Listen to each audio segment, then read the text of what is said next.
So when did you then made the decision to record your own material with two of you together? Did you have some music? You thought, hey, maybe I can try this. Maybe you had a singing line.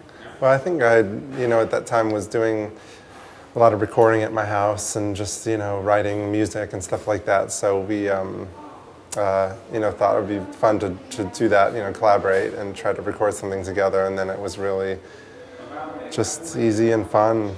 We did again and again, and then it was just, I don't know, we liked the way it turned out. We thought, oh, this is really fun, this is like, maybe we should do this more often. So that's what we did. We just started recording more songs one at a time and just for fun, not for really any purpose, And then that was beginning.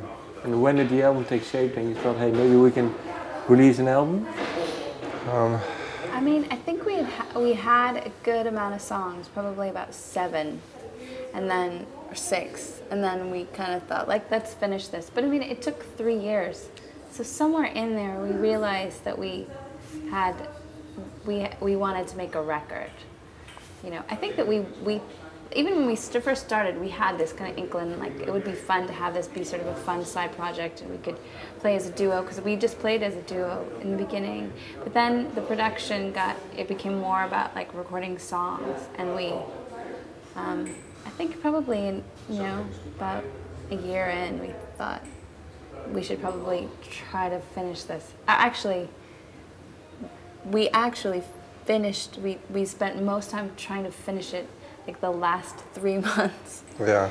Before, we had about 6 songs, and then we were like, let's write another 4 or 5 and see if we can finish this. And then we came up with a record, and we printed some up and handed them out to friends, and then that's how it got into the hands of Blue Note. But did it change, the way you worked when you actually decided, now we are going to make an album? Because I can imagine the first song to do is really just fun, just playing together. And then when you decide, now we need an extra 4 songs, did it change, or was it just the same atmosphere you had?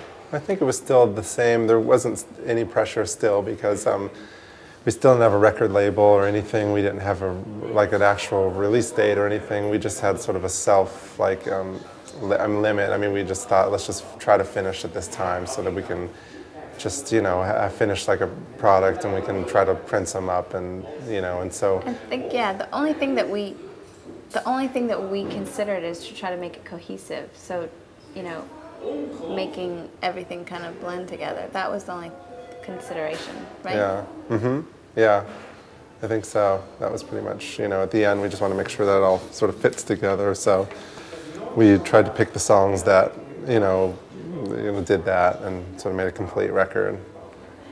And did it, let me pick a song, for example, the first song, or maybe the last song. What is the last song you recorded? Spark.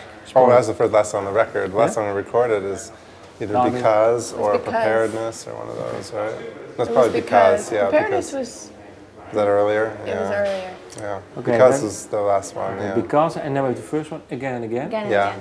Let's go back to both those recording sessions when you actually wrote the song. Were there differences in the working relationship with the two of you? I mean, how the songs were constructed? They were kind of different. The Again and Again was unique because we started in a rehearsal. That was the only time we ever wrote that way. Yeah, with just sitting in a rehearsal, 2 of us playing, instruments, and but I think the rest of them kind of started mostly the same way, with like piano and a vocal, and then, but because it was a little bit different, it was sort of like a little bit more of like the beat, was maybe the first thing put down instead of like the melody and all that stuff.